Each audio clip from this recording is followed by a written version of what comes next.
Ce sont des périodes qui arrivent dans une carrière, encore plus, c'est bien mieux quand ça arrive quand on est très jeune.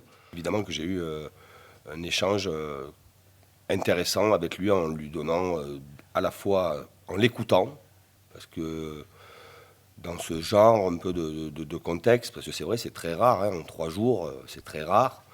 Je pense que les garçons ont besoin, et on a besoin de libérer de la parole, qu'ils puissent parler, s'exprimer. Je voulais savoir son ressenti, dans quel état d'esprit il était.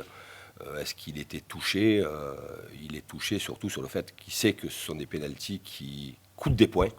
Touché par rapport à l'équipe et par rapport à ce que ça engendre au résultat, hein, bien évidemment, et c'est bien.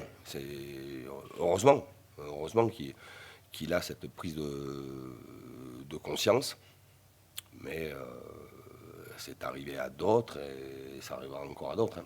Je lui expliquais aussi que sur les 4 pénaltys qu'il a eu à tirer, il y en a eu 2 dans des contextes très favorables et 2 dans des contextes avec un enjeu important, et aussi des contextes avec l'utilisation de la barre, qui fait qu'il y a un temps qui est un peu plus long, il y a des palabres, il y a des discussions, il peut y avoir de la pression, et qu'il doit être capable de s'isoler, de rester dans sa bulle et ne pas être perturbé par tout ce qui peut se passer autour de la décision.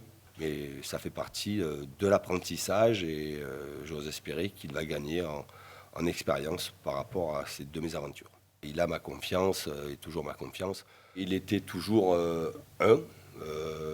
jusqu'à présent, et j'aurai une discussion encore demain avec lui, et je verrai avec Andy qui a aussi cette capacité à pouvoir les tirer.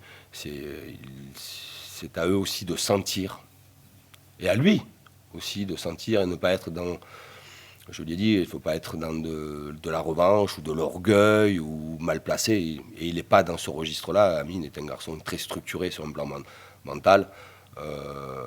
Ça sera à eux de sentir, si on a le bonheur d'avoir un penalty, de voir qui va le tirer.